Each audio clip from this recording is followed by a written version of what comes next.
dia khawatir juga kalau orang-orang Quraisy itu menyangka Abu Thalib itu mengucapkan la ilaha illallah itu karena sudah dalam keadaan resah karena akan mati, bukan karena kesadaran betul. Sehingga ini juga akan menjadi cacat bagi keluarga. Ternyata Abu Thalib ini tidak mengucapkan itu dengan tulus ikhlas, tapi karena sudah mau mati saja.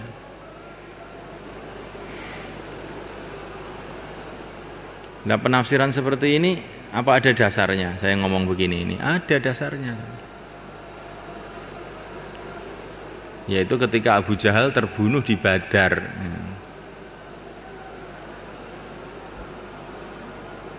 Ketika Abu Jahal terbunuh di Badar, maka ketika mau mati itu dia mengatakan laula akar qatalani.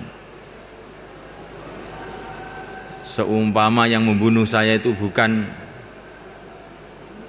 orang Madinah yang merupakan akar, yaitu petani, saya tidak menyesal dengan terbunuh ini. Kenapa yang membunuh saya itu bukan orang-orang Quraisy? Kalau yang membunuh saya ini orang Quraisy, saya bangga malah, karena sama-sama tokohnya. Tapi yang saya sedihkan itu bukan karena saya terbunuh, karena yang membunuh saya itu kok orang Madinah petani. Karena kamu harus tahu bahwa pada zaman dulu itu petani itu satu pekerjaan yang rendah gitu. Pekerjaan yang rendah. Maka orang Mekah itu nggak mau jadi petani.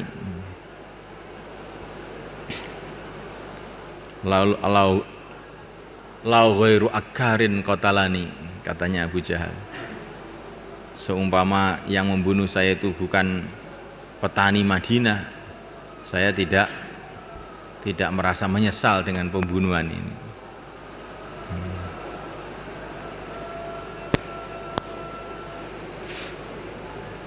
Maka dikatakan Abu Jahal itu Fir'aunu hadil ummah, dan Fir'aunnya umat ini lebih dahsyat dari Fir'aunnya Nabi Musa.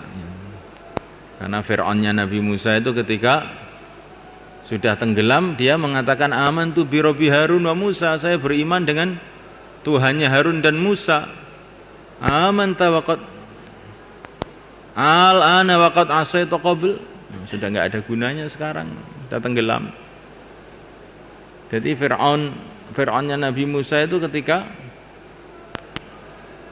akhir hayatnya itu sudah tenggelam itu, dia usaha beriman, tapi Abu Jahal tidak. Abu Jahal tidak. Biasa mati ini. Saya bukan pertama kali orang yang mati, katanya dia. Tapi yang saya sesali itu kok yang membunuh saya itu petani, katanya dia. Kan aneh betul. Bahkan dalam satu riwayat mengatakan, ketika ada orang Islam datang, rasakan kamu sekarang, katanya orang Islam kepada Abu Jahal. Maka Abu Jahal mengatakan, saya ini bukan pertama kali orang yang dibunuh oleh budaknya sendiri, katanya. Saya ini bukan orang yang pertama yang dibunuh oleh budaknya sendiri. Jadi maksudnya saya ini tetap saja mulia gitu, saya tetap saja mulia.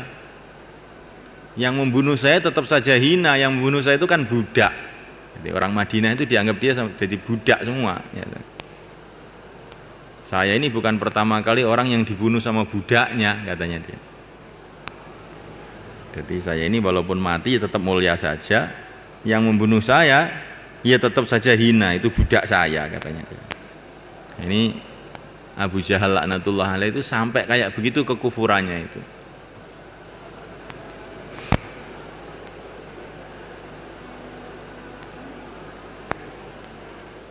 Qala faqala Abu Thalib, wallahi demi Allah. Jadi hal-hal begini ini perlu kamu renungi dalam susunan-susunan Hayatus Sahabah ini.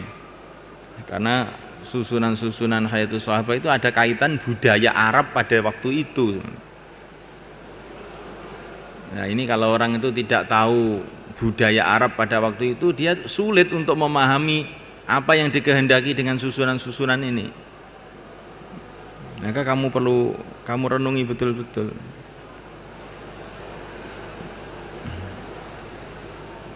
Kala ngendika Ibnu Abbas, wa nazala antumurun apa innaka la tahdi man ahbabta walakinnallaha yahdi man yasha. La haula wala quwata illa billah.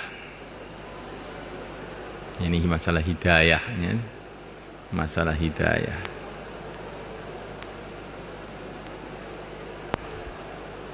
Hidayah itu milik Allah. Padahal Abu Thalib itu subhanallah, dalam kalau kamu baca sirah nabawiyah Ibnu Hisham, sirah nabawiyah Dalailun Nubuwah lil Baihaqi dan sebagainya, itu Abu Thalib itu banyak sekali melihat mukjizat-mukjizat Nabi sejak Nabi masih kecil ya. Sejak Nabi masih kecil itu Abu Thalib itu sudah melihat mukjizat-mukjizat Nabi ketika dalam perjalanan ke Syam, di mana kalau beliau berjalan selalu dinaungi awan, ketika bertemu dengan Buhaira pendeta Nasrani di Syam dan sebagainya. Jadi Abu Thalib itu sudah cukup data, 1000 data membenarkan Nabi, dan dia yakin kalau Nabi itu benar. Dia yakin kalau Nabi itu benar. Bahkan dalam beberapa riwayat Abu Thalib itu banyak sekali mengucapkan syair-syair yang menceritakan kebenaran Nabi dan kemuliaan Nabi.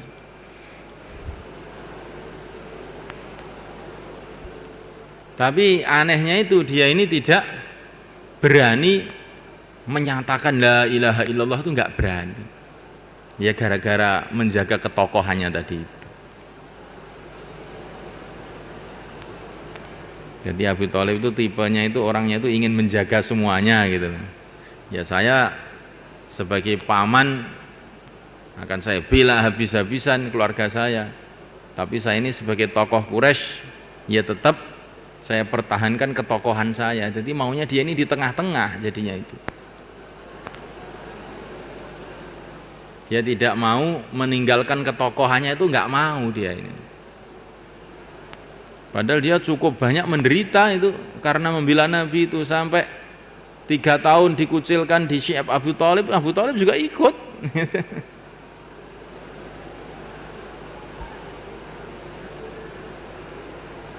Ya, tapi itulah Masya Allah, hidayah itu mahal ya.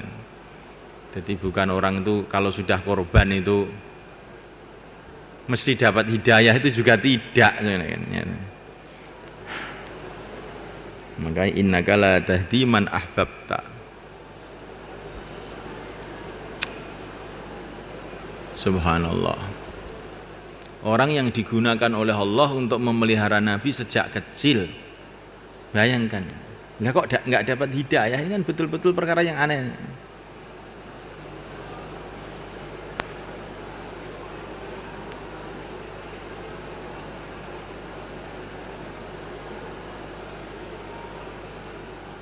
Sebaliknya ada orang yang memusuhi Nabi habis-habisan, tapi akhirnya dapat hidayah. Ya kan aneh. Jadi hidayah itu memang nggak bisa dipikir oleh otak. Kadang-kadang memang ada asbab itu ada. Bagaimana asbab hidayah itu ada, asbab dolalah juga ada. Dan asbab dolalahnya Abu Thalib itu ya karena dia mempertahankan kedudukan tadi itu. Seperti Heraklius ketika diajak masuk Islam oleh Nabi, dia sudah yakin kebenaran Nabi itu, tapi dia tidak berani menyatakan Islam karena kedudukannya.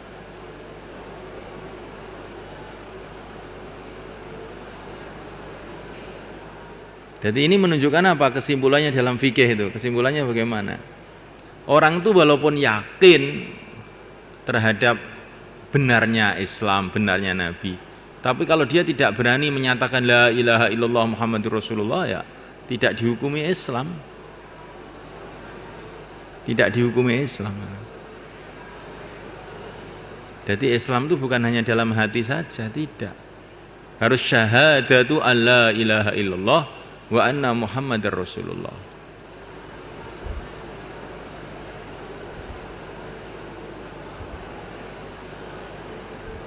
Jadi syahadat itu termasuk syaratnya Islam. Jadi walaupun orang itu yakin kayak apa kepada Allah dan Rasulnya, kalau nggak mau syahadat ya nggak diterima.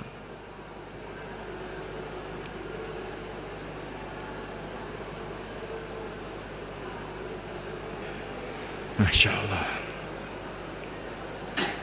Ini masalah hidayah. Tapi juga mesti kamu ambil cerita ini masalah dakwahnya juga. Jadi bagaimana Nabi itu mendakwahkan agama itu